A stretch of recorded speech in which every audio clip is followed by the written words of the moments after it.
Okay, we're now recording. Hi, everybody. I'm Aisha McRae. I am the support person for Bureau of Recycling and Hazardous Waste Management. I'll also be providing administrative support to this commission. Um, in addition to my administrative support, I have an information technology background. I have particular expertise in requirements gathering and requirements analysis for the development of information systems. And I'll also be the custodian of any documentation that we prepare as part of this commission. And I will be managing whatever documentation is produced by this commission, and I will also handle all of the scheduling going forward. Thank you, Aisha. Dr. Dan Clark. Hi, I'm Dan Clark. I work for DEP in the Electronic Waste Unit, which in New Jersey is an extended producer responsibility law. Prior to that, I earned a PhD in ecology and evolution at Rutgers with a focus in policy and natural resources management. And prior to that, I'd earned a master's degree from SUNY ESF in Syracuse, where my thesis topic was on biomass energy in the Northeast. So, I think my perspective here will be parallels between potential parallels for solar panels with e-waste. Thanks, Dan. Nick Nader. Yes, hi everyone. My name is Nick Nader. I'm with the New Jersey DEP Bureau of Recycling and Hazardous Waste Management. Karen is my bureau chief. So one of my responsibilities will be to assist Karen in whatever way possible. I don't personally have a great deal of experience or expertise on the subject of recycling solar panels, except for what I've learned over the past couple of years from research and attending webinars. But I do have over 30 years of experience with recycling and hazardous waste management. And I plan to contribute to the commission with ideas and suggestions and probably a lot of questions. And from my perspective, what I would like to see the commission accomplish is to explore options and technologies concerning the actual process of recycling solar panels or the components of solar panels, especially glass. How can we minimize the quantities of materials ending up in landfills, quantities of materials that are generated by recycling of solar panels? And that's about it. Thank you. Thanks, Nick. Nick Byer. Hi, I'm Nick Byer. I'm with NJDEP's Bureau of Hazardous Waste Compliance and Enforcement. So I'm coming at this sort of from a compliance standpoint, and my goals would really be to, I guess, to see how this could have potential impacts on potential from a compliance enforcement standpoint for how these would be managed, whether as hazardous waste or universal waste or any kind of implications from that standpoint. Thanks, Nick. James N Whistle. Can you hear, Joe? It's your turn. Yes. Yes. Can everybody hear me? Yes. Yes, I see shape. That's good. So hello, everybody. Some of you I've met before. Some of you I have not. So hello to those that I've met, and nice to meet those who I have not met. My name is Jim N Twistel. James is way too formal, by the way. Okay. Jim N Twistel. I'm the president and owner of New Tech Recycling. We were established back in 1995 and have been a leading e-waste recycler not only in New Jersey, but we also do e-waste recycling for people in New York, as well as we're the second largest recycler in Connecticut. New Tech is a licensed DEP facility. We're licensed to collect and process end of like electronics. We are certified. We're R2 certified, which is now Series certified. We're ISO certified. We're OSOC certified. I'm an Andrew board member. I'm also a member of ANTRAC. For those of you that don't know who ANTRAC is, that's the Association of Household Hazardous Waste Coordinators. It's a mouthful.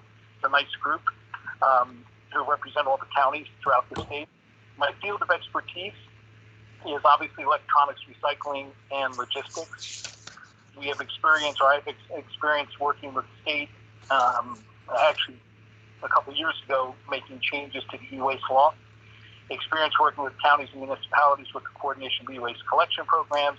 Experience working with manufacturers and manufacturer co-op groups.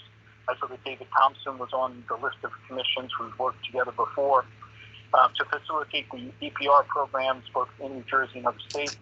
I've experienced developing downstream partnerships with processors who have a proven track record. And I heard that mentioned about downstream, so downstream is very important to us. Area of interest is very straightforward. We're interested in getting involved with the collection and processing of solar panels.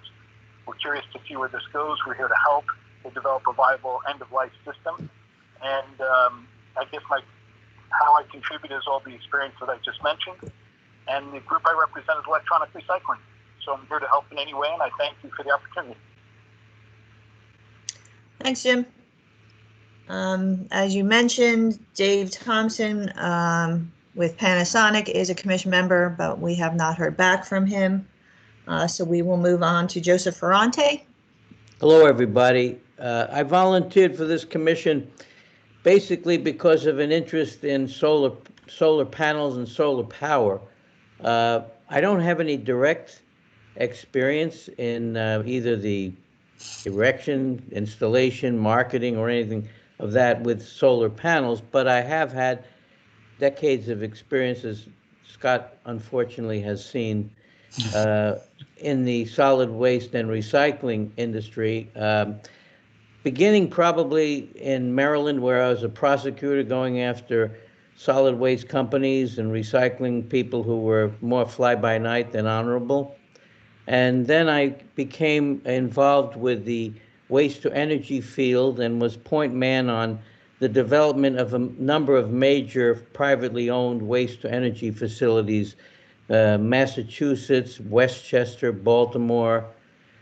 These plants have become under fire lately because of a change in attitude toward waste-to-energy, but they were heralded when we worked them and installed them as the future. Probably a wrong turn, but in my opinion, a wrong turn, but I can't do anything about that. I spent 9 years directly in that industry.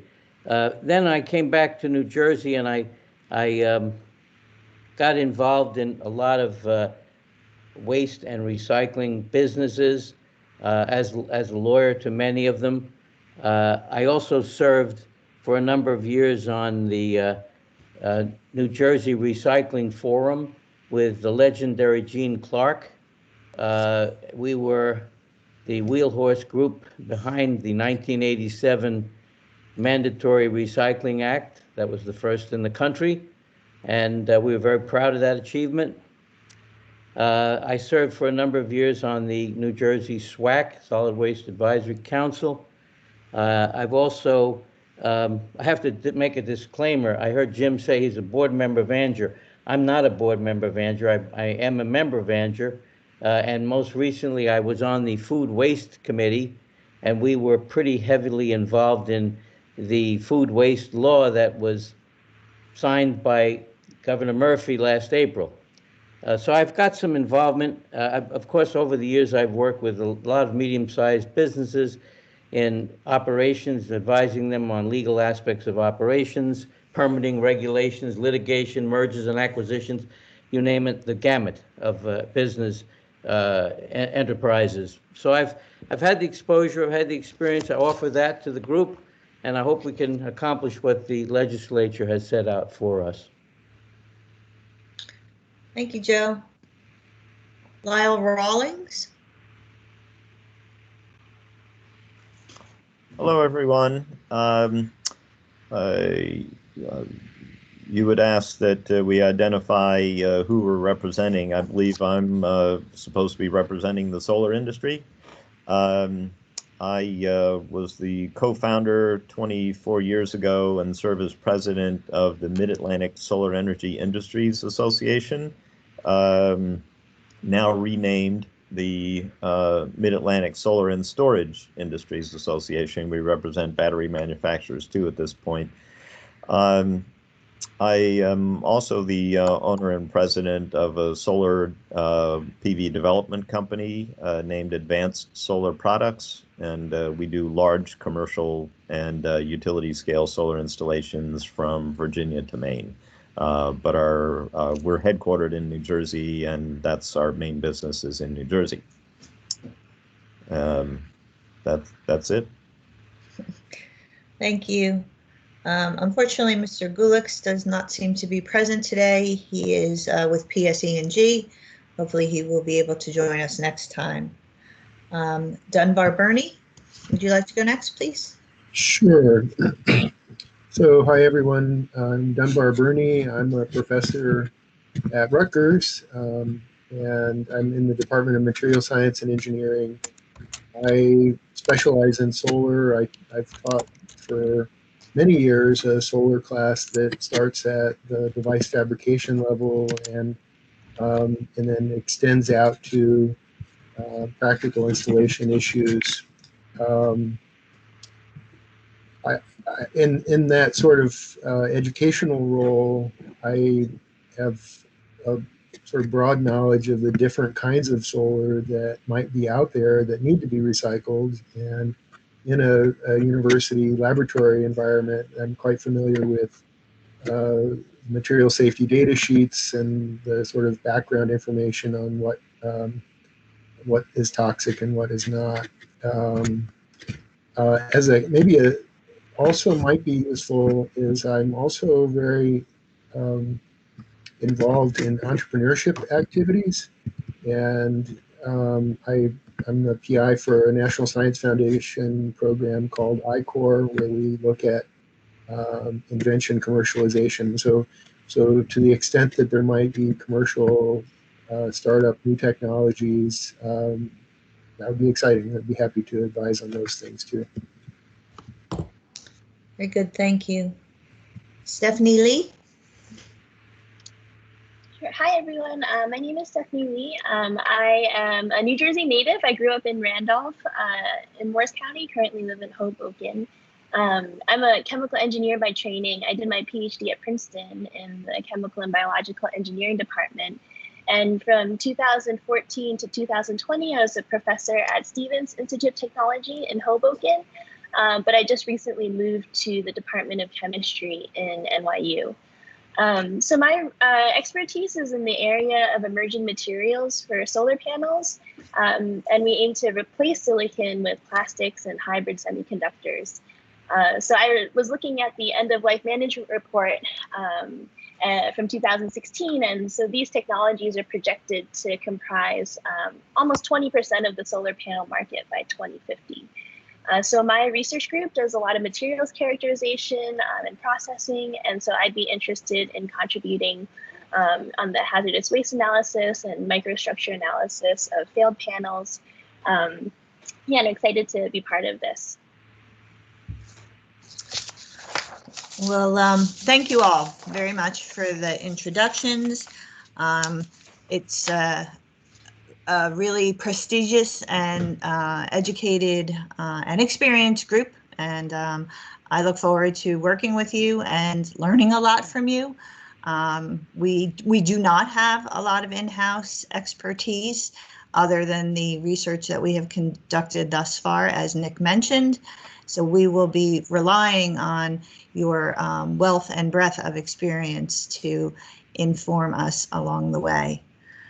Can move on to the next section of the agenda, unless anybody would like to volunteer any other information. Let me just pause here so as not to usurp the floor.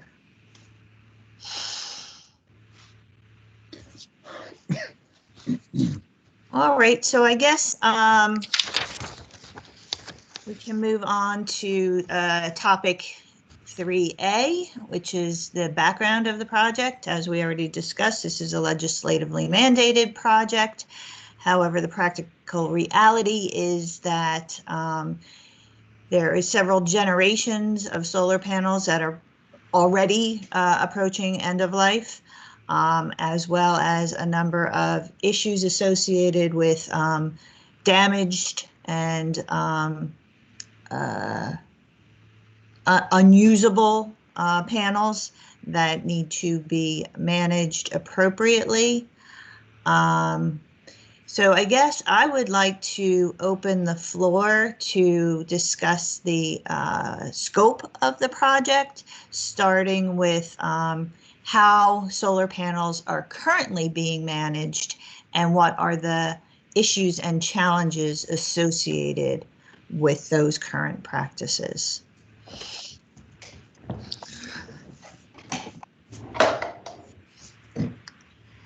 I'm not sure how we should chime in here. I don't know that we need to be so formal as to raise our hand using the Teams app, but please just feel free to jump in.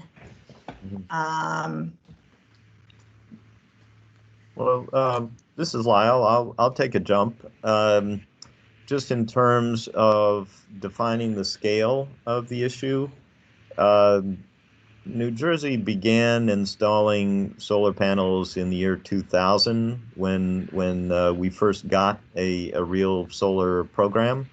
I mean, before that, you had a house here and a house there that might have put up 1, 2, 3 kilowatts, tiny numbers. The first sizable project happened in 2000. That was Kearney High School. My company did that. You're still talking in the first 3-4 years, some pretty small numbers of solar panels. Probably if you took the years from 2000 to 2003, it'd be in the low tens of megawatts, the total accumulated at that time. So serious numbers really would have started, and I'm sort of shooting from the hip, and I can look up the figures pretty easily. We have them tallied from year to year, but serious numbers would have started around 2004. Now, high quality solar panels would have up to a 35-year life, potentially even longer, and usually investors count on a life of at least 25 years. So if you do the math from 2004, large numbers of end-of-life modules one would expect to start appearing. Well, let's see, what would that be? About 2030 or so. Before that, we're going to be, like the next few years, it's really going to be more, Karen, what you mentioned, where you've got damaged modules, modules that died prematurely just because of quality issues and that sort of thing. Also, we're doing large volumes now of new construction, and some modules arrive broken, damaged in transit. So through roughly 2030, that's what you're going to be seeing the most, and that'll still be pretty modest volume. So I just thought in terms of framing the quantity, I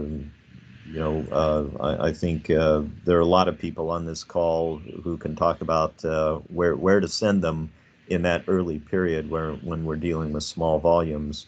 Whether we should be setting up facilities in real honest to God PV recycling facilities in New Jersey during that period, or sending them to places elsewhere in the country that have already done so.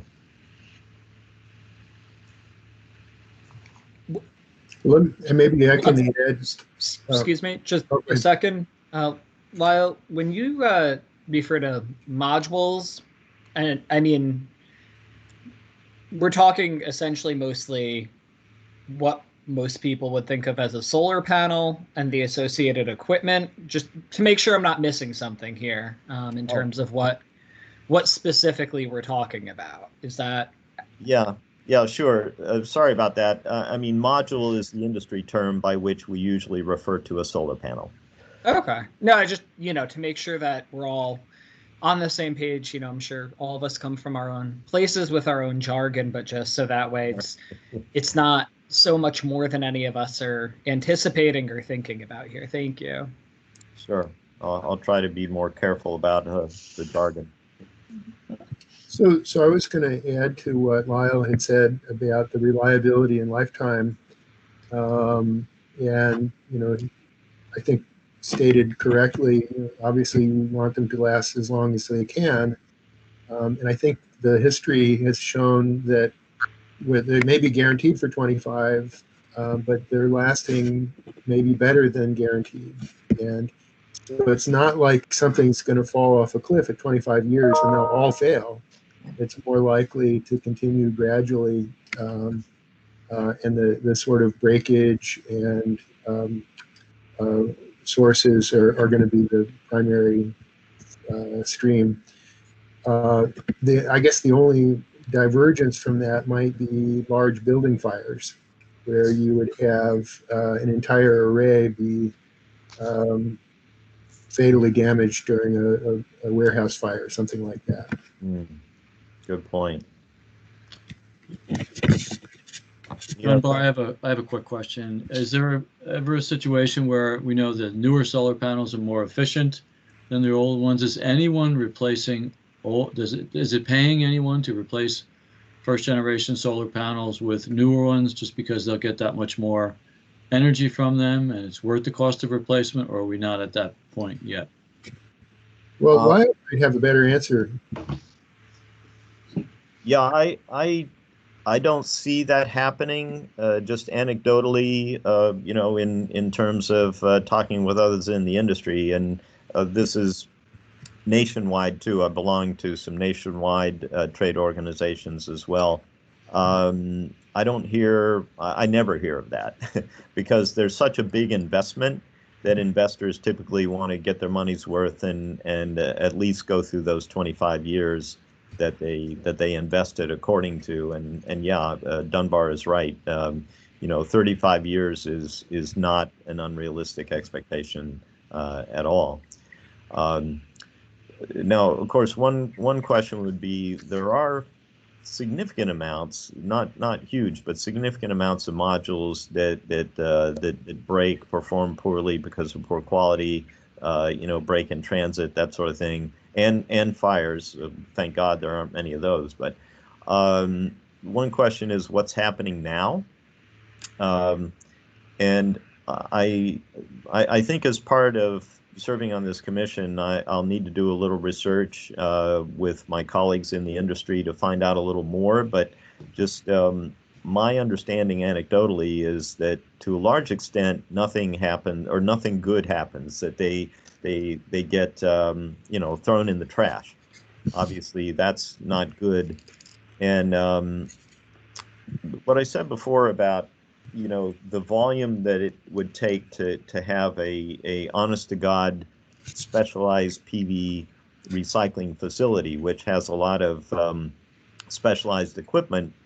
There's an in-between where quite a bit of the recycling can potentially be done in an existing facility just with manual labor. They're the aluminum frames, and you can just have manual labor, taking out the screws and taking off the frames and recycling that aluminum. And I'm not sure, but it may be that the glass, which is 76% of the weight of a solar panel, could be scraped and recycled possibly in a conventional facility.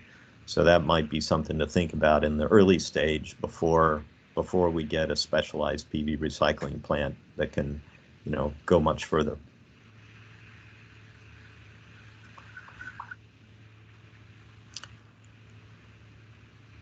So it is our understanding that. Wait, Karen. Mhm. Karen, I'm sorry. Jim wants to say something. Oh, okay. Go ahead, Jim. Go ahead, Jim. Yeah, I just wanted to jump in because I'm going to share an article from the eScrap News that we received. It's an article called Panel Discussion, appropriate title. It's from this winter, 2021, that goes into some of these facts and figures about what we should all be doing and thinking about. And I've been researching a couple of downstreams that might be able to handle whole units. Because, our big debate is when we first started in business and processing TV, we had invested in a machine called the CRT Angel, which actually cuts CRT to separate the leaded glass from the non-leaded glass. So the big debate for me is always, and this I guess is to Lyle's point, is it viable to set up, a plant? It's not viable. It sounds like we have a couple of years before we need to set up a plant, that's for sure. But I am investigating some downstreams that are currently doing it, and I will keep the commission informed because it might be an idea, or what I'm thinking about now is to set up logistic points. If there are people doing it, with proven downstreams that are safe and secure, because I know landfill was mentioned, that have zero landfill, it might be a better route to go. Before, as we roll into the end of life of all these modules. So it's just something to think about, but I will share this article with everybody. I'll scan it and send it to Asia, if that's okay. That's great. I'll make sure everyone gets to see it. Yeah. So, Stephanie, I was wondering if you could speak to the hazardous components of the different generations of solar panels. It is our understanding that the older panels could be hazardous by lead and the newer panels could be hazardous for cadmium. Do you have any experience with those types of hazardous constituents? So my research is mostly in non-commercialized panels right now. And so I think looking forward, lead is one of the components that we are worried about. But I can't really speak right now to the current solar panel technologies. Okay. Does anybody else want to speak about current disposal practices and the possible disposal of panels as hazardous? Well, so let me add about the cadmium. Actually, the vast majority of our solar is silicon-based, and then there's some things that are from the printed metallization, whatever. There's a variety of those. Might contain some lead looking further back, but the cadmium comes specifically from CadTel thin film solar modules that are a first solar product, and we're scaled up, and so it's possible that a fraction of the installations in New Jersey might contain cadmium. Now these are category largely named because as thin film because there's such a thin layer of the cadmium telluride there, maybe a couple of microns only, obviously over the entire area of the module. So the absolute quantities of cadmium may not be as frightening as, but obviously should be disposed of properly. But I'd be curious, actually, pose this as a question to whoever might know more about how the other kinds of electronics disposal happens. Because I could see, part of the problem with the solar module is you have all these things glued together, laminated, different compositions, printed of glass and aluminum framing, but it's a thing that you have to take apart. And so for other kinds of electronics, what's the standard practice? Mm-hmm. Well, before we get to that, Dunbar, I just wanted to affirm what you said. The amount of cadmium telluride modules in New Jersey is near zero. Very, very, very few of the first solar modules got sold here. I think there was one facility in South Jersey of some size, but just tiny amounts of that. And it may be that the best thing to do with end of life, the small number of end of life cadmium telluride modules would be to treat them especially in their own right. And as you said, Dunbar, the thickness of the layer of cadmium telluride is just a couple of microns, and it's encapsulated. Those modules are glass to glass, so they're extremely well encapsulated. Probably the best way to treat those would be to try to remove them without breakage and stack them together. They're frameless modules as well, so you can stack them glass to glass and just kind of store or have some long-term waste storage facility that stacks and boxes them and leaves them extremely well encapsulated as they are, because there just isn't enough of them to try to figure out how to scrape cadmium out of some plastic and glass. And in terms of lead, that's mostly in older modules, mostly in the solder. The industry has done a good job of reducing lead to some levels, and knows how to handle that. I'm not sure. So Lyle, let me ask a question about the First Solar modules. I thought I had heard a story a long time ago that part of the acquisition price for those modules was some set aside for future disposal. Is that in their business model? Wasn't that true? Yeah, I'm sort of searching my memory on that too, Dunbar. I think you're right, because there was so much concern about it. I think First Solar did something along those lines. So yeah, that probably is the right thing with those few modules. So what you're saying is, for at least some of these modules with either the lead, that there may have been at the time of sale, somebody might have put aside some money specifically to deal with those already. Is that probably only in the case of First Solar for the cadmium telluride, I think. Right, to the extent that you would have lead solder in a connection, then that wasn't treated as a danger way back. And like Lyle said, there has been a lot of effort to reduce lead usage. So that's over time going away.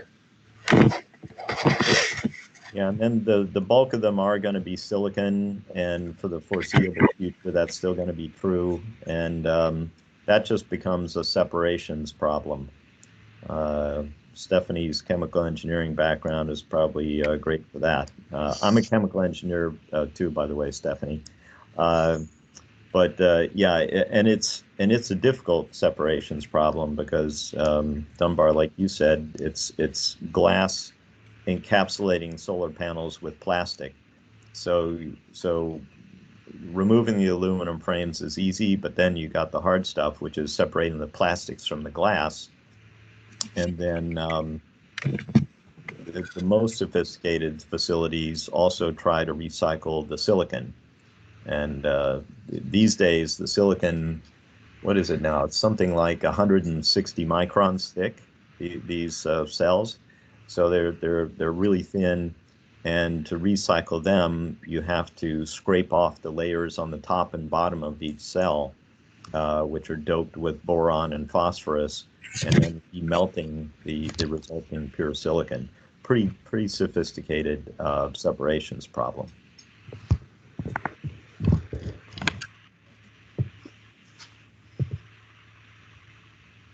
Karen, can I ask a question here?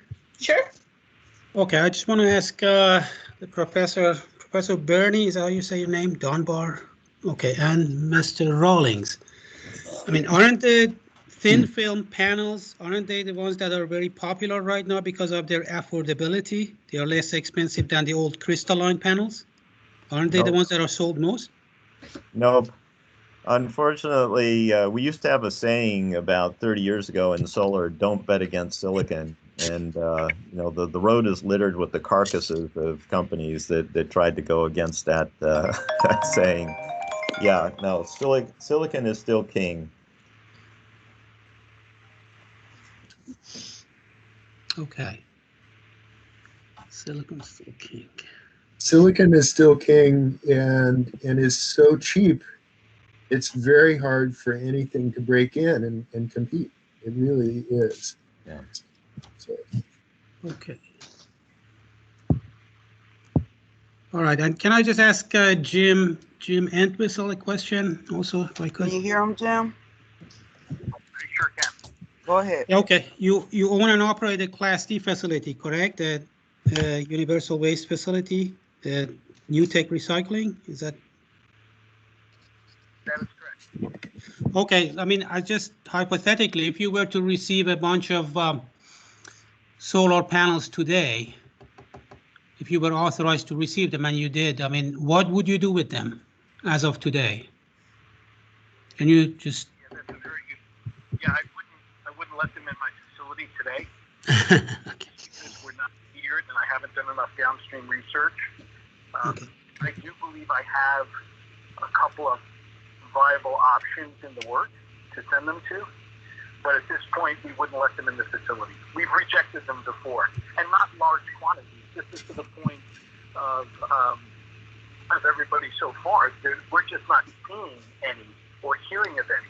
I only had one person that I work with that's a very large recycling company, Veolia Environmental, came to me and said, we have X amount of truckloads of this material. Are you interested? And I said, no, I'm not. We're not geared for it. So at this point, the answer is no. I would not accept them. Okay, thank you. It sounds to me, just from the discussion. Wait, Jim is still. Jim Done. wants to elaborate. Hold on one second, Okay. guys. Sorry. Go ahead, Jim. It sounds to me like from the discussion between Lyle and Dunbar and Stephanie that. Hold on. You guys are both talking at the same Oh, time. I'm I'm sorry. sorry.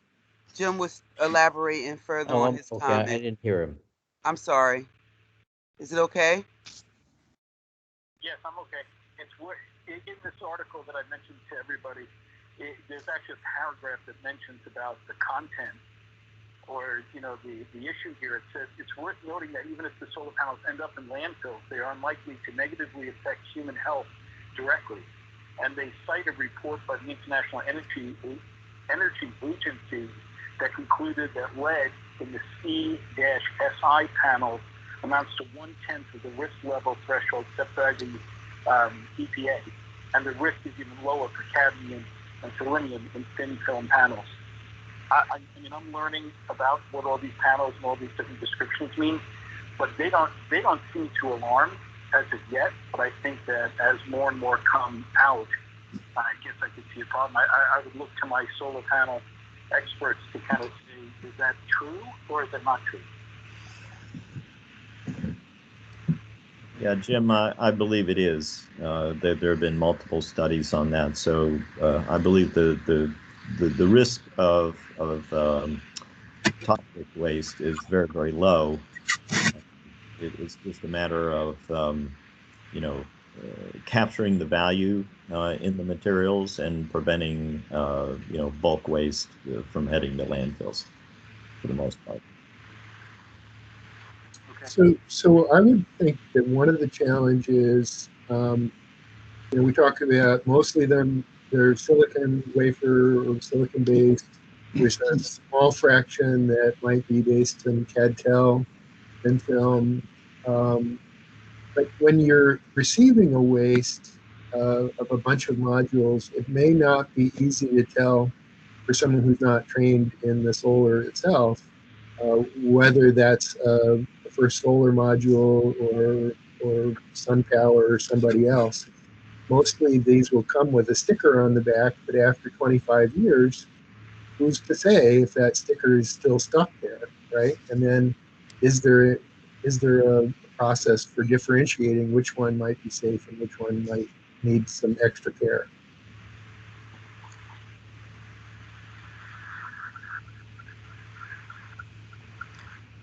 Joe, were you speaking when Jim was speaking? Would you like to continue? Yeah, I just a preliminary observation based on what I'm hearing. Other than the aluminum fraction, it doesn't appear that it's going to be easy with the current manufacturing methods to do much recycling.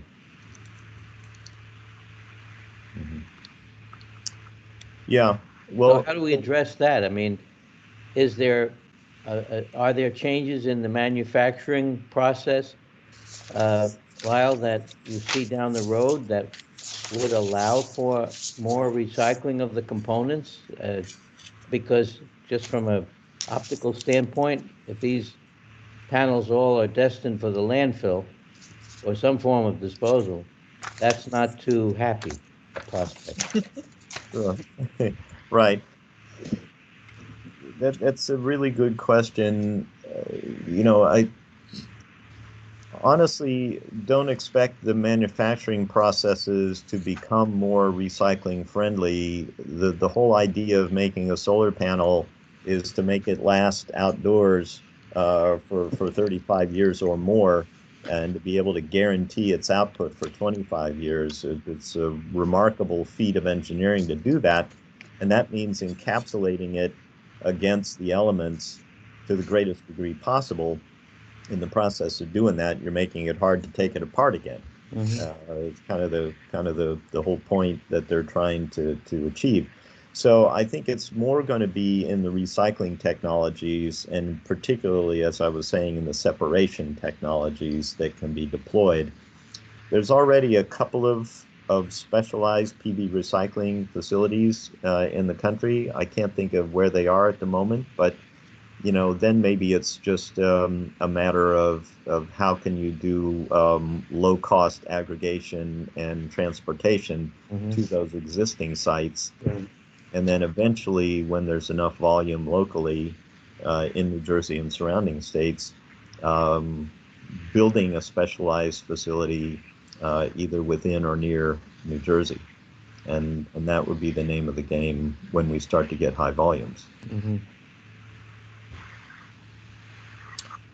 One other thing I would throw out there is that, I've been contacting industry sources. The National Solar Energy Industries Association has a recycling program that we can connect with. And I recently had a meeting on a number of topics with the Solar Office of the National Renewable Energy Laboratory that's operated by US DOE. And they have an end-of-life PV group. And I was able to speak with the head of that group, and I'm hoping to connect with her more to see what assistance NREL could provide to this commission in telling us, what recommendations and what findings they have so far, and in particular, where they would steer New Jersey currently, and also their knowledge about what's coming up in the near future in terms of new facilities. So Karen, if it's okay with you, I'll see if Michelle, the head of that group at NREL, would be interested in helping us out.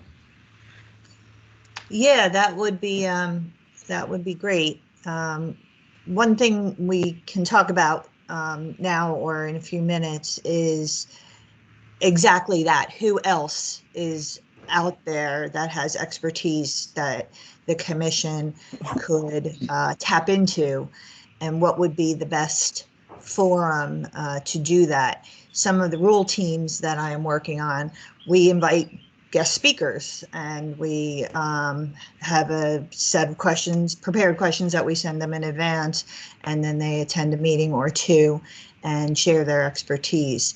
have found that works really well because it doesn't put too much of a burden on the guest speaker to prepare a lot, just kind of pointed questions that we are interested in getting answers to. But we're open to whatever kind of information anybody can have access to in kind of whatever format. Just like Jim is sharing the article, it's helpful.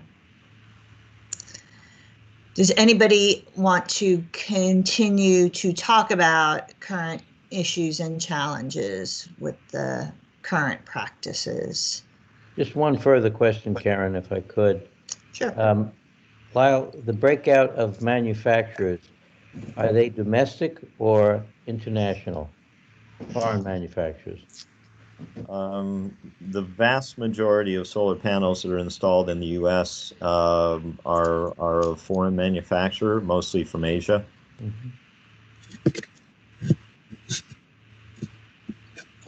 And Lyle, if I could ask, how many manufacturers of solar panels would you say there are of any scale? Wow. There's a lot. There's a lot. Okay. Dozens upon dozens. There's a list of top tier manufacturers maintained by Bloomberg. It's called the Bloomberg Tier 1 modules. And last I looked, there was maybe 25 of those. And investor-supported PV developers tend to pick from that top tier list. So I would say, a pretty good majority, a pretty solid majority, if not the vast majority, would come from that list of 25 or so Bloomberg Tier 1. And by the way, you at least officially, you need to be a subscriber to Bloomberg to get that list, but they do tend to float around. Thank you.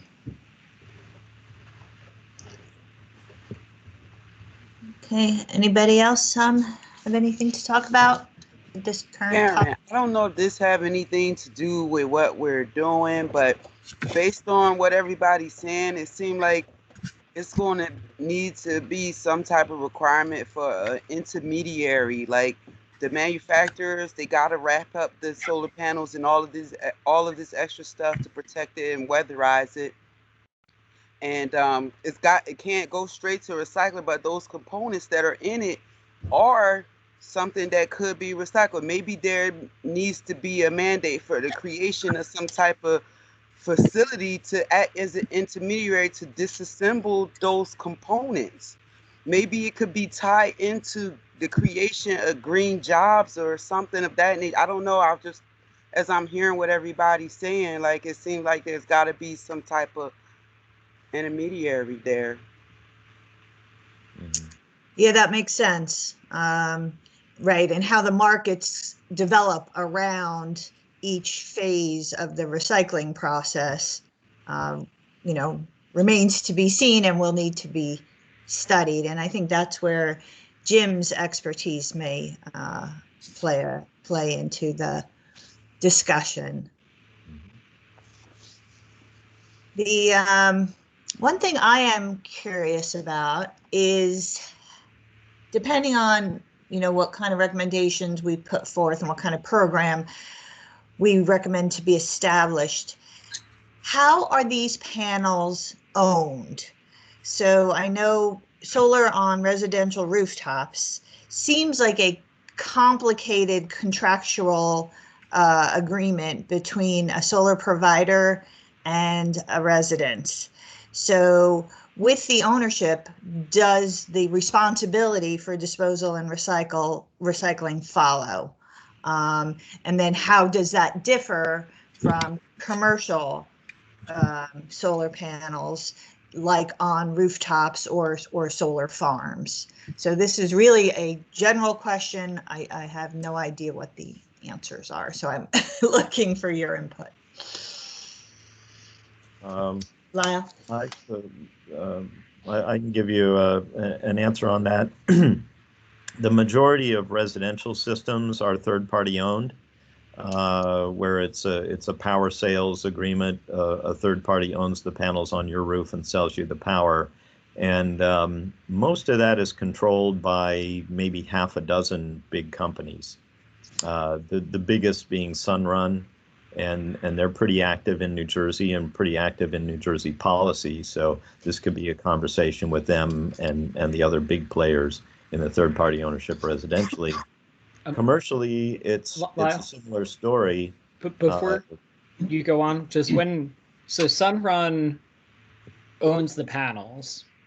Mm-hmm. So they're paying they buy the panels, they put them on your roof, they own them, and you're selling them the power, essentially. Is that? Well, they're selling the homeowner the power. Yeah. Oh, okay. So as a homeowner, you would sign a contract with them. They would come, put the panels on the roof, and then they sell you the power from those panels? Yes. Yeah. Okay. Or often it's a lease. The homeowner leases them, but it's like a performance-based lease, so it amounts to a very similar thing. And yeah, so commercially and residential, it varies generally between 60 and 70% of the market is third-party owned, and then that other 30 to 40% would be owned by the building owner or the property owner. And then utility scale is essentially all investor owned. So those residential leasing or PPA companies, the commercial investors and the solar farm investors would be the parties who would be responsible for removing and recycling the modules at the end of life.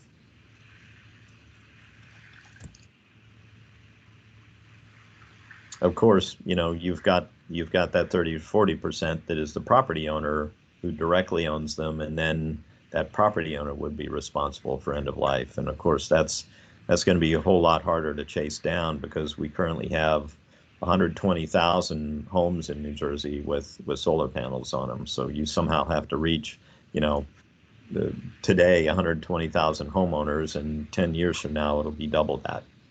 And we also have a situation where houses are sold very often in this state. So you have successor interests there that would have to be taken into account. Sure. And so so I assume that if you enter into one of these contracts, the third party owner of the panel is not only responsible for end of life management, but also in the event that the panel goes bad and needs to be replaced or something like that. Yep.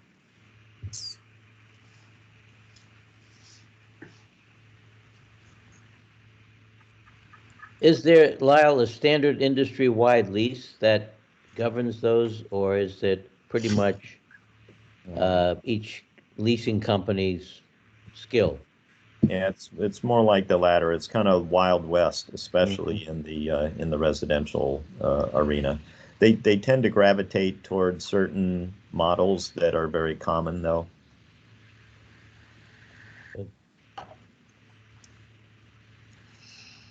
Yeah, I could probably dig up a few typical ones from the main players, so we can find out what it does say about disposal. Okay, anybody have anything else to add on this topic?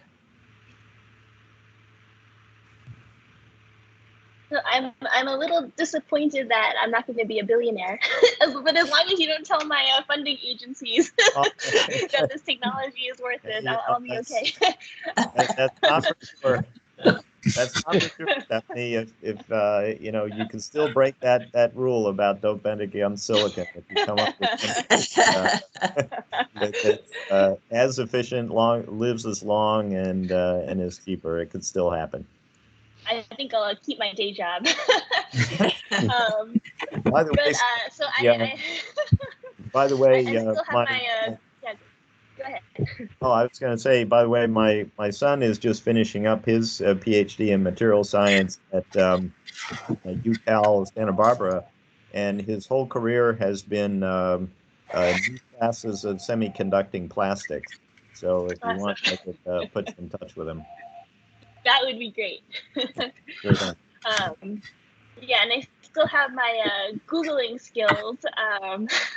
So I found some review articles on recycling waste solar panels that I can share that go through the different technologies available. And I can look through those too and summarize for the next meeting if it's helpful. Yeah, I think, again, we'll get to kind of next steps shortly. One thing I am curious about, can panels ever be repaired, refurbished, and reused? Or once a panel fails, it's not economically viable to fix it or practical to fix it, or mechanically possible to fix it. It's essentially mechanically impossible. It would be very hard. Very hard. I had a question, I guess, if anyone could answer, in terms of, New Jersey as a whole and our, solar panel acreage, or however it's conceptualized, how you measure it. Does anyone, I guess, know or have a feel for what portion of that is commercial versus residential? Or if I'm conceptualizing of that wrong, if there's another way that it's conceptualized, then what the breakout of those chunks of the solar industry are? Mm-hmm. I'll give you the easy answer first, which is New Jersey for the last 5 years has been around 40% residential and the rest commercial and utility scale. And years before that, it was a smaller percentage, but overall, I would say it's got to be in the 30 to 40%, closer to the 40% range, residential. And if you want precise numbers, you can look that up on the BPU's Clean Energy website and go to Solar Reports, and you can download a spreadsheet of every project that's ever been done in New Jersey. It's a really long spreadsheet with thousands and thousands of entries. And if you've got your Excel skills, you can sort by size and stuff like that.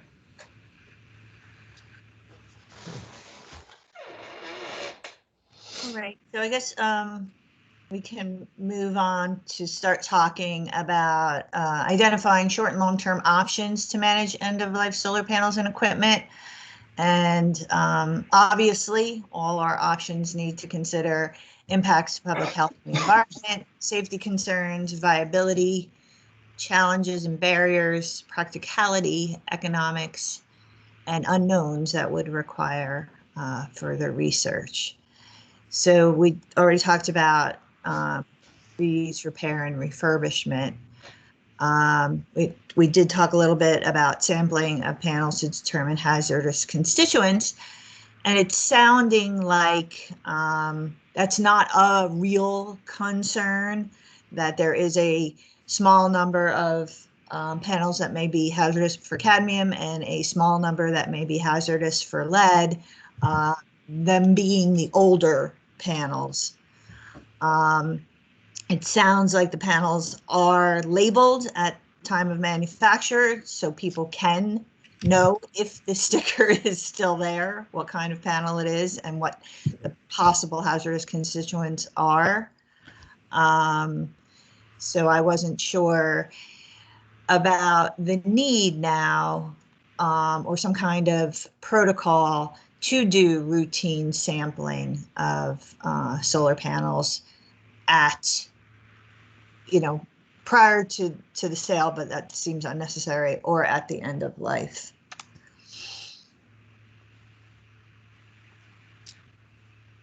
Yeah, I think that's probably right. And one thing, one simple thing that probably should be done would be once we're settling in on policies, it'd be good to contact First Solar, which is the only company that would have had cadmium telluride in this state, and find out what their plans are and make sure that they're going to be compliant with whatever policies you folks decide on.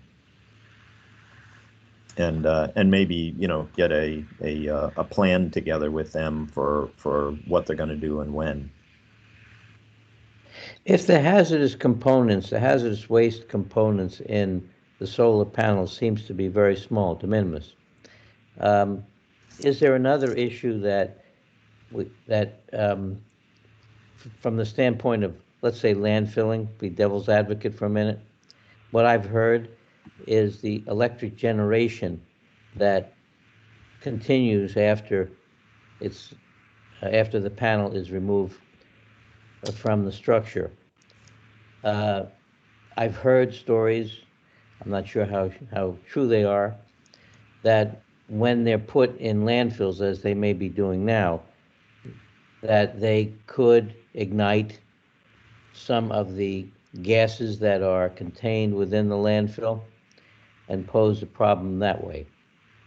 Does that make sense? I mean, I'm not sure whether there's any electrical charges continuing after they're dismounted.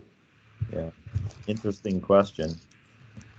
My take would be no, because the electrical current flow is happening because of light absorption. Right. So if you have it buried underground, there's nothing that will be causing it to generate current. Yeah, that's true. And so only if they happen to be lying on the surface of the landfill face up would there be any potential for current. And then some of the methane that might be seeping out could ignite. Yeah, but I don't think anybody is going to be leaving them on top of the landfill facing up. Well, but there are solar panels put on landfills. That's a primary spot for developing the commercial uses. So you do have the two in that kind of a environment. Correct. Yeah, which is not a recycling question, but that is true. That's a really popular place to put solar panels, and obviously they're properly designed electrically, and they're well above the ground level typically. So the concentration of methane.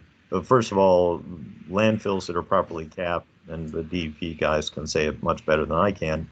Are collecting methane, and they're properly capped, so it's not floating around in the air in any kind of concentration. But I should probably let the DEP comment more on that.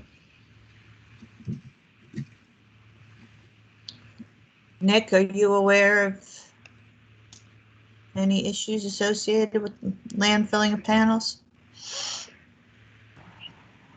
I'm not aware of anything yet. Me? Oh, two Nicks. Sorry. Go ahead, Nick Byer.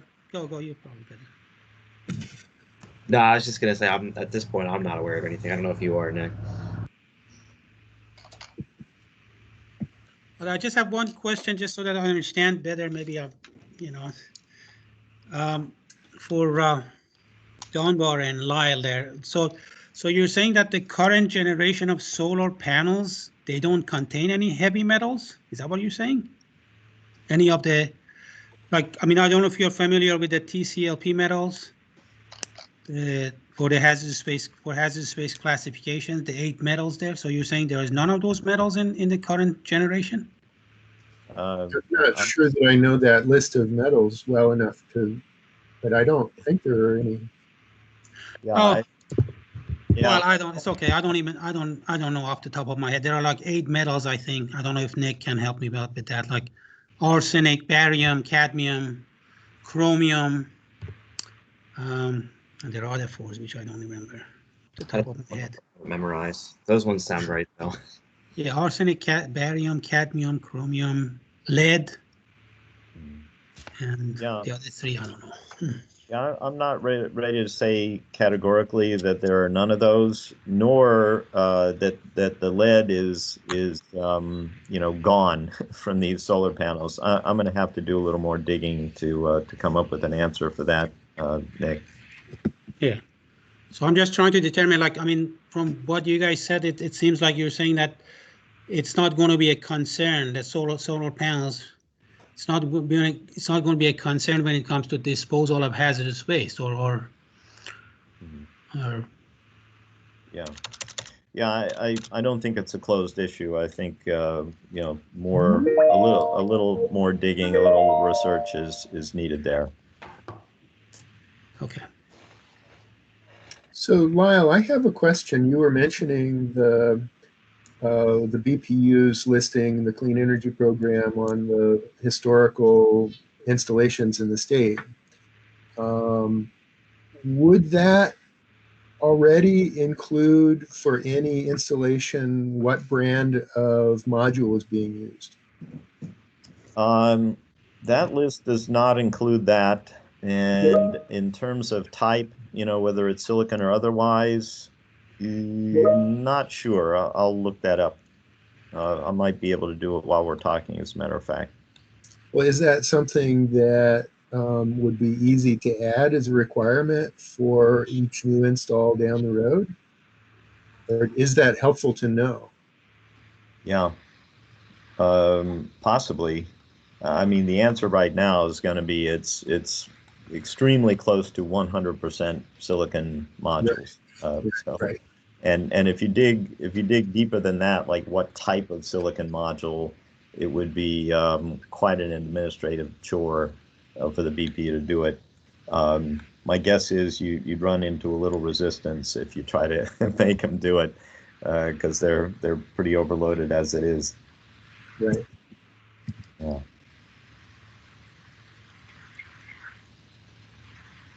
Anybody else have any questions, comments? I was just going to ask Dunbar, your question that you just had was just whether, essentially you were asking whether it would make sense to require the reporting of the type of panel at the time of installation. Was what?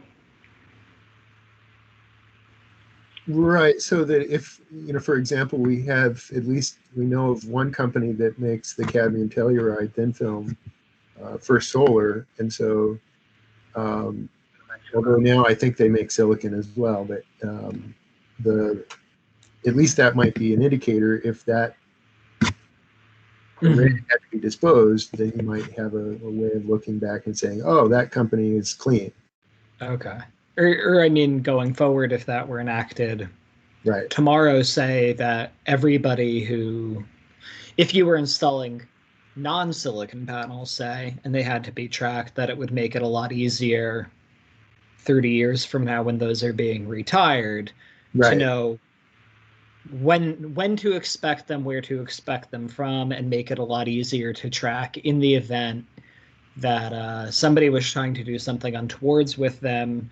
You would say, hey, you put in these gnarly panels that you told us about, what happened to them.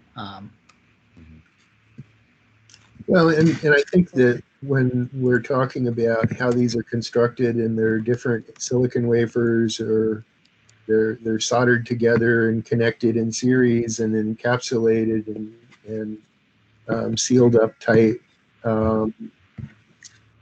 it may be hard in any of those constructions to really get down to the fine-grained detail of exactly what kind of solder was used by that company. And then it may, over time, change because they're trying to get lead out of the system. And so even the manufacturer name may not be definitive of what you really want to know. And again, like you pointed out, 30 years from now, who knows? Mm-hmm. Yeah, it's an interesting point. If a robust recycling ecosystem does develop, the recycler might be interested in information right down to who the manufacturer was, and it may be routed to different facilities depending on the chemistry of the cell, possibly.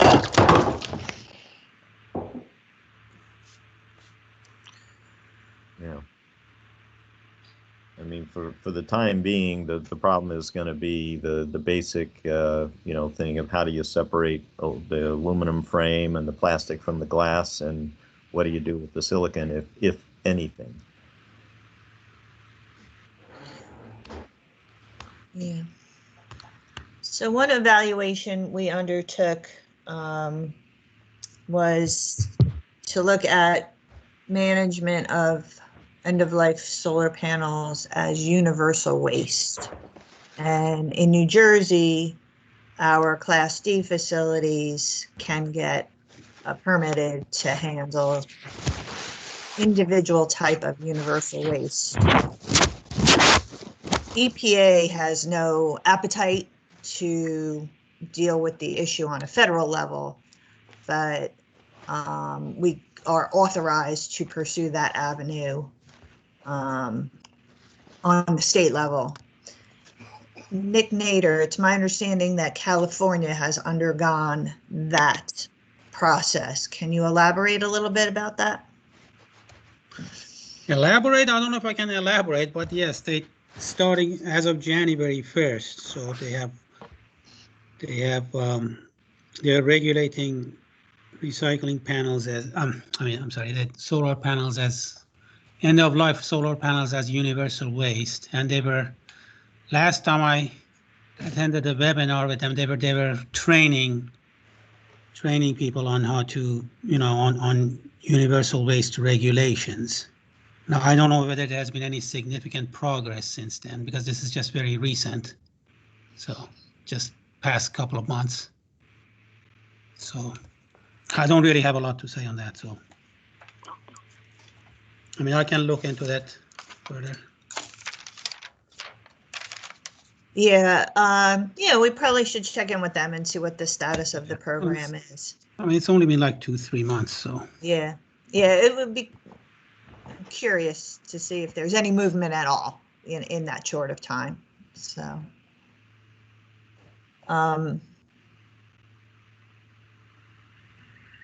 and Washington State also passed a law, but theirs is more like an EPR law, not a managing as universal waste. So I think Jim kind of already covered the issue of recycling panels in New Jersey by Class D facilities, and he's ahead of the game by already looking into downstream markets. So we look forward to hearing from you, Jim, about kind of, what your research bears out and what the viability of downstream markets are. Yeah, and I'll be happy to share that information. Anybody have anything to add about universal waste or recycling in Class Ds in New Jersey? Questions, comments? This is going back to a previous topic, but Dunbar, I just took a look. There is a spreadsheet available on the BPU website that does give equipment. It doesn't seem to be comprehensive, but for a lot of projects, there is information on inverter and solar panel brand and model number. So I'll shoot you a link on that, or I could shoot it to you, Karen, for distribution for people. Okay, yeah, that's interested. Mm-hmm. Yeah, send it to Aisha and I, please. Yeah, sure. Mm-hmm.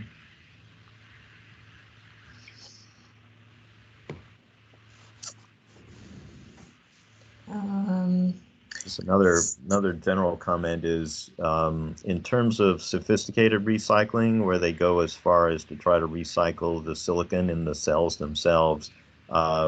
Europe is significantly ahead of the U.S. because they got an earlier start. I'm not real familiar, but for future meetings, I'll try to get up to speed on that.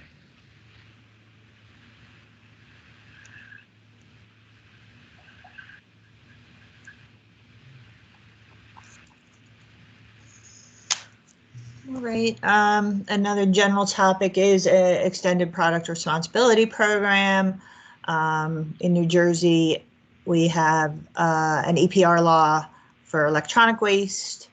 Paint care seems to get introduced and but has not yet gotten hold. Partly because of the fee associated with funding the program. Other states, I believe 10 or 11 states have paint care EPR laws. Again, I would argue they may not be true EPR laws because they do attach a fee to every can of paint sold, and the fee is used to fund the program and recycle the paint.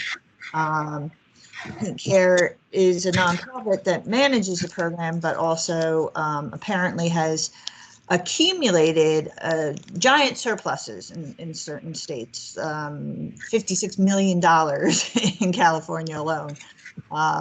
So there's some question as to that type of funding mechanism for an EPR. program in New Jersey. So, you know, again, having learned the lessons from other states with the paint care example. But I would open the floor up to any kind of comments or questions about a possible EPR approach to solar panel recycling. So what would that look like? A fee at the point of installation that would be collected, and then 30 years later, there'd be some recovery of that money to recycle or dispose. Yeah, it's interesting because of the time lapse, right? So electronic waste it's a much more contemporary system, right? Lots of people get new TVs, new computers at Christmas every year. And so we set up a collection network across the state, and the material gets picked up. And this is a true EPR program in that the manufacturers have to fund the entire program. But yeah, that time lapse of 30 years, you know, paint probably even has a quicker turnaround time than electronics. So I'm not sure what an EPR program for a product that has a 30-year life would look like, and how viable that kind of financial mechanism, or what that financial mechanism would look like, so it would be viable 30 years later, you know. Folks, I got to apologize. I have another New Jersey commission that I have to meet with at 3 o'clock, so I'm going to have to hop off in about a minute. Apologize ahead of time, and greatly appreciated this conversation and meeting everyone before I go. Thank you for participating, Lyle. And before we go, I was wondering if we could count on you to come back to the group. We're thinking monthly meetings. With the information about the hazardous constituents question, how open and closed is that issue, and is TCLP sampling necessary, or is it well established that the manufacturers have successfully eliminated hazardous components in the panels going forward? Sure, I'll do my best, and I'll dig into that best I can, Karen. Okay. Yeah. Thank you very much. Okay. Thank you. See you later, Lyle. All right. Bye-bye. Bye. I guess I just had a thought in terms of quasi EPR programs that might be a little bit different given the 30-year lag. I mean, if there was, and again, you know, this could be a terrible idea because this just came to me. But, you know, the idea of a setup more like something where either anyone who makes solar panels that you have to accept your own back, you know, or any installer has to accept them back and have some sort of downstream for them, and can charge some sort of, you know, fee for that. You know, sort of like how a lot of places that do oil changes accept back like motor oil, something more along those lines. I don't know, where I know that's not exactly an EPR program, but sort of in some ways in that same spirit. Well, that's interesting because I think for the oil recovery, then they have to take it wherever you bring it to, right? Any gas station, right? And but I would think with individual installers, the companies may not be in business the same way in 30 years. Right. So it's harder to say who would really be, you know, charged with receiving a panel at the end of life in that kind of a model. It has to be sort of systemic. Everybody does it. And can is it possible to make some sort of tax or charge added in when they build these, or enter into contract with them to build some type of charge into it that will kind of foot the bill for future recycling costs? Yeah, that is again, one premise of an EPR program, in that either the cost is built into the cost of the product, or it's an additional fee on top of the cost of the product. So in order to fund the recycling at the end of life. I think, again, the whole 30-year lag is a bit of a problem, because you have to establish that fund, you have to manage that fund, and then if that company, and who would do that? You would need an entity to do all of that. And like Dan's idea is kind of the same problem, in that that company may not exist 30 years later, or may not exist in the form that it exists when those panels were installed. So I think it's unique in that the life cycle of the panels is so long, unlike paint or electronics, carpets, plastic, and all the other types of materials that are currently being either managed or considered to be managed under EPRs across the country. I was kind of thinking like in terms of like when you buy a house. When you buy a house and you get money from the bank makes it so you have to keep insurance on the house. You know, like in a manner similar to that, like the manufacturer of the solar panel and the homeowner or the residents, the interested parties, whoever enter into agreement, like somehow maybe a escrow has to be established. Maybe I don't know, some type of annual, I don't know, but like just the way that we would do it, we were like putting insurance on a home or something. We do it at its inception rather than at the end. So I think that it makes, I mean, it's sort of like the EPR concept. One of the challenges is we don't even really know what it's going to cost to really recycle it. So when we come down to it, how much should we put in escrow, or how much should the tax be?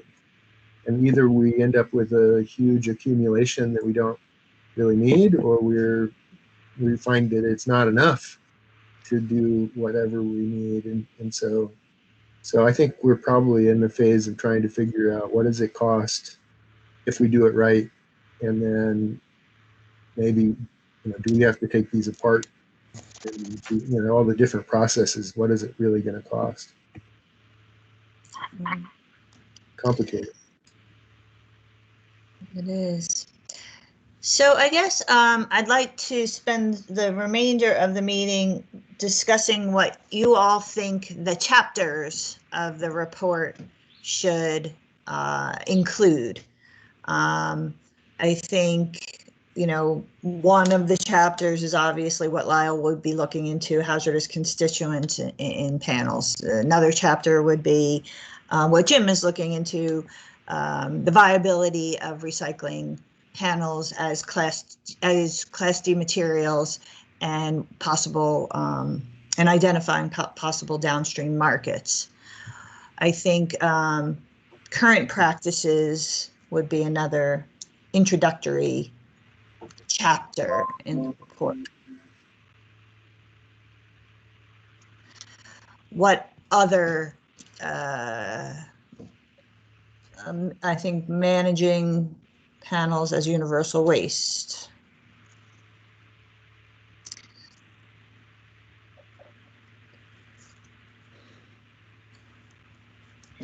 What are the other topics that we need? Karen, Jim would like to make a comment.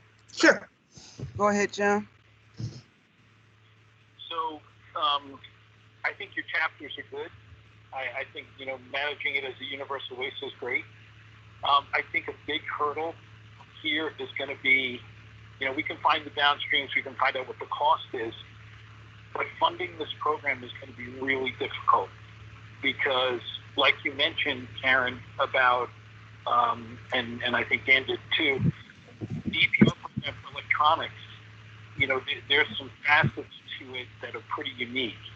The manufacturers have to pay a fee to sell in the state. Then based on market share, which is a national number, they pay, there's an allocation that they have to do. So there's a complicated formula with that. With these panels, because of the long life, these manufacturers could be gone. I mean, I sent a list to Asia of the tier ones that I Googled. A lot of these manufacturers could be gone, and we've seen it in electronics where manufacturers are bought by somebody else, or there's a pool that is basically, within the fund that everybody kind of kicks into. So maybe an advanced recovery fee is something that could be considered. That is something that was put into California for electronics, and that goes to the motor oil comment. The challenges that I think the DEP is going to have is managing that fund. 30 years from now, you collected X amount of dollars. To Dunbar's point, the technology of recycling could have changed where, it doesn't cost anything, or it could cost double. It's just, there's so many facets to the end of life portion of this. I think it gets tricky when it comes to funding. I'm going to put some more thought to it, but maybe an advanced recovery fee might be the only way to do it and make it a percentage of the cost. I don't know, but those are my thoughts on it.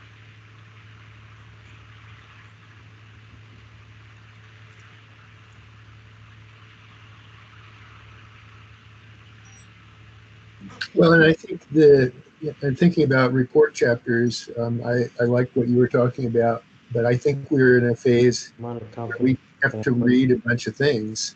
And so the status of what they're doing in Europe or status in California, and then adopt the best practices that make sense.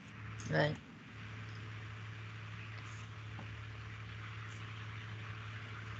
So Nick Nader will be looking into and writing up the California piece. Would somebody volunteer to write up, and again, when I say write up, to present to the group informally, just what you found out about, not the actual chapter, but initiate the research associated with each one of these chapters in order to come back to the group. I just don't want anybody to feel overburdened, so I'm trying to divide the work, and therefore everybody can take a topic and then bring back what they find out to the group, and then we can talk about it as a commission. So I was wondering if somebody would go ahead. I'd be happy to try and round up information about what European, maybe Germany especially, might be doing. And I'm also interested in this question about CadTel and First Solar, Okay. So I'll try and track that down too. Okay, thank you.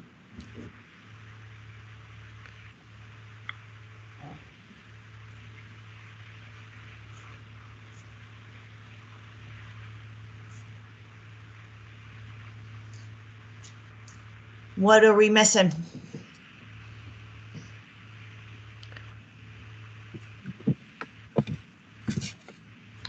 I don't know if you just saw Jim's message that downstream research can be new tech.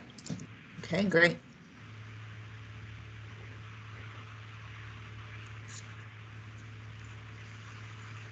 All right. Since the preponderance of residential solar panels appear to be on the basis of leases, and Lyle mentioned that it's the Wild West out there.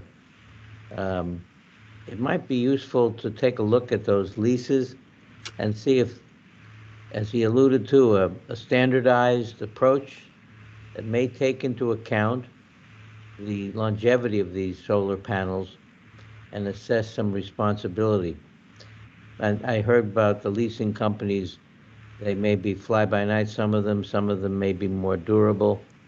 However, the big ones, the what is it, Sunrun, they're probably, I don't know if they're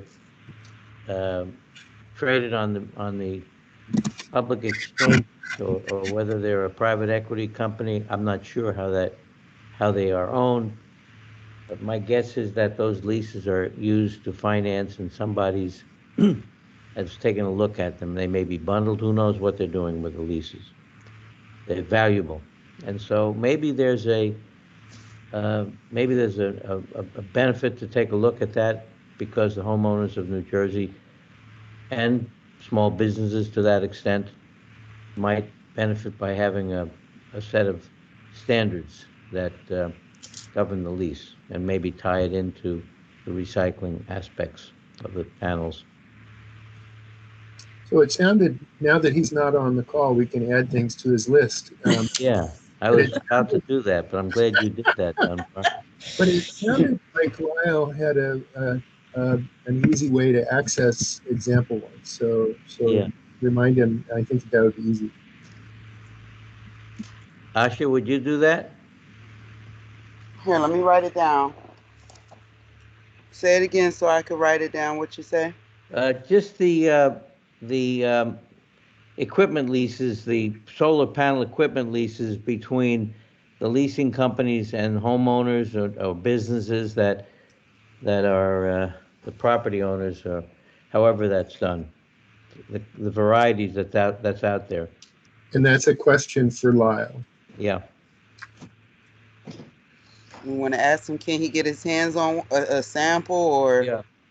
Maybe a couple, yeah. Yeah. Okay.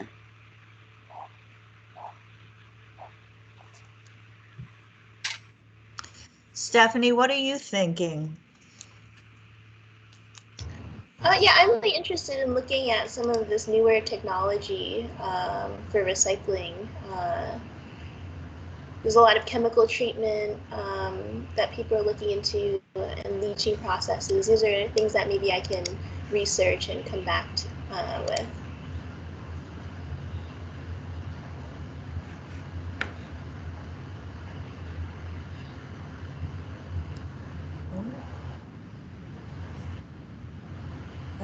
Joe? Well, Jim? Yes? I would be interested in analyzing those Oh, you said leases Joe. and seeing what we can come up with. Okay, so we'll ask Lyle to get them and hand them off to you. Correct. Okay. Okay.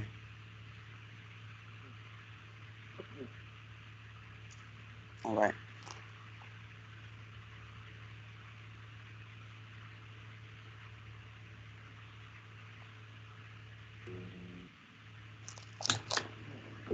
All right. I think we have an outline. I think that's a lot of progress for the first meeting. I want to thank everybody for their thoughtful comments and contributions. I was thinking of a schedule of monthly meetings, and like I said, make assignments at the end of each meeting and come back to the group with what we found out during that previous month. Monday afternoons are a good block of time for me. I don't have any standing meetings. I was wondering if you guys know if this time block works for you generally. So generally, I was the person that had the conflict that pushed us to 1:30. I teach noon to 1:25 or so. So 1:30 is a good start time. Okay. But the Monday afternoon is generally good. I can go with that, Karen. Okay. Jim, Mondays work for you? Yes, I just sent the text. He said it in the chat that Monday should be fine. Oh, I see it now. Thank you. Just a question before we set this in stone. Not that we are, but just to, I guess, also be cognizant if, for example, this block of time is so bad for, David Thompson, and that's why he's not here, or, whoever, if we eventually hear from the person from Community Affairs or whatever. Yeah, we will have to consider those additional people's schedules as well. But I just thought while we were on the phone, we could see what this group is looking like for Monday. So Stephanie has a conflict starting at 2:30. So But it's only every other week, so if it falls on a off week, then I'm fine. Oh, I see. Okay, so it's looking like generally, if we start at 1:30, as long as it doesn't fall on your meeting week, Stephanie, this is generally a good block of time.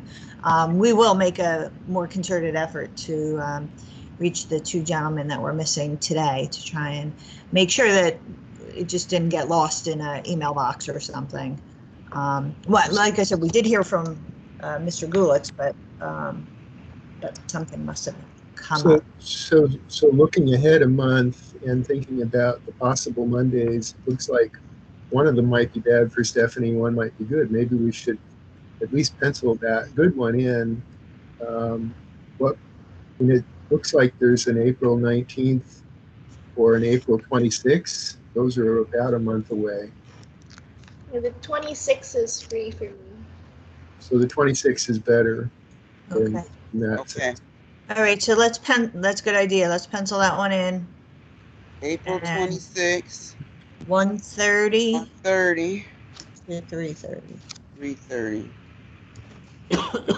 Have to check that.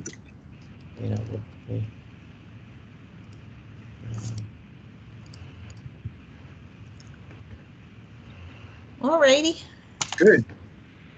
Yeah, this was a very good discussion. Again, I want to welcome and thank all of you for your service to the state. And I think based on this discussion, I think it will be a interesting and productive effort on our part.